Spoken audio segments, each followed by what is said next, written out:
All right, here we are with the American Police Hall of Fame TV. We are honored today to have a true American legend, hero, and one of America's favorite sons, Colonel Danny McKnight.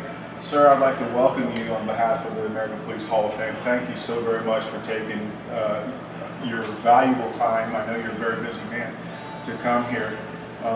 Today we're going to have a class on counter ambush of a vehicle, and I don't know too many people in the world that is a subject matter expert as you are, since everybody knows about your famous incident in Mogadishu. And I was wondering if you could just give some insights to the average citizen of what they could possibly do to mentally prepare for such an encounter. If I'm sure they'll never encounter anything as drastic as you went through, sir, but I was just wondering maybe if you could talk about the mindset or something to that.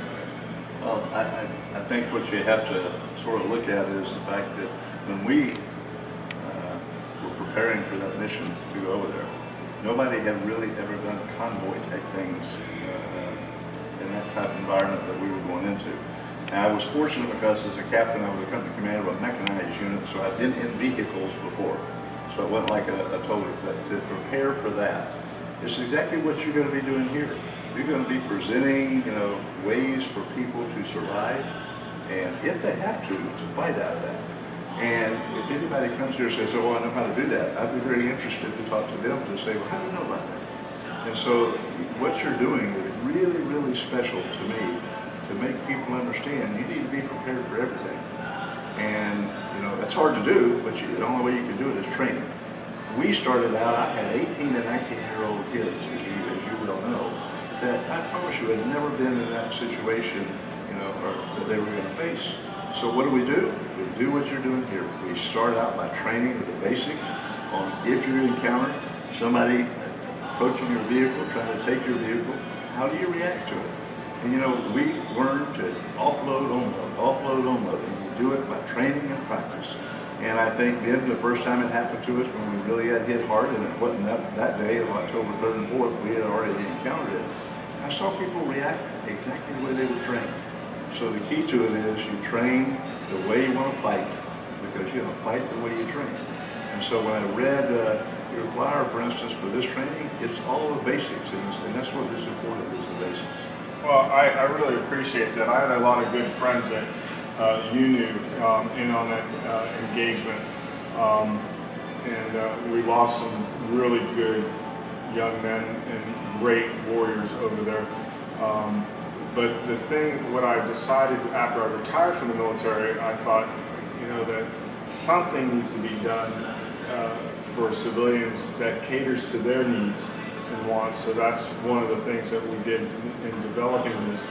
But one of the things that I've had the pleasure of talking to many of the men that served under you,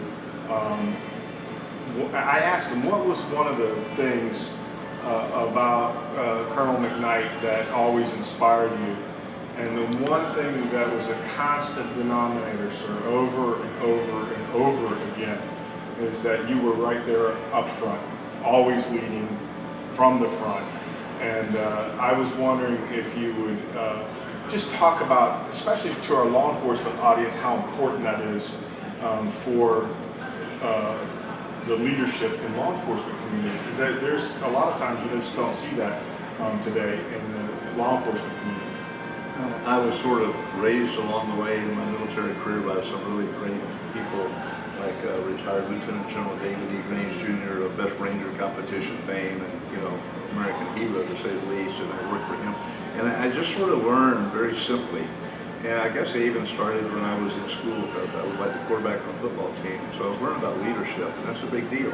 And I never figured out how you could lead from the rear. And I've had people say to me, why were you in that convoy out there? You were a lieutenant colonel. Lieutenant colonels don't usually lead convoys. I said, well, I was going to be out there, and that was the place I needed to be. It just so happened that day, and every mission I went on, I was in the lead vehicle. That's just the way it was. And so I don't know how you lead any other way.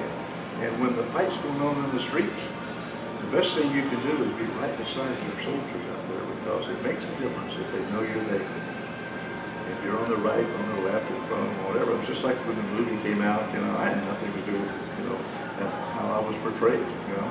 And people ask me, how well did he do? I said, I don't know. I said, he sort of asked me a couple of questions on the phone from Morocco, and I answered them pretty easily. And he said the way he was chose to portray me was based on what my soldiers said to me. And that's probably the greatest compliment I've ever had in my life, was that my soldiers knew that I was right there beside them. Well, you know, one of my mentors and good friends and brothers is Max Mullen, who just was inducted into the Ranger Hall of Fame, and I take every word that he says gospel, because the man, I just don't know him ever to have said anything but the truth.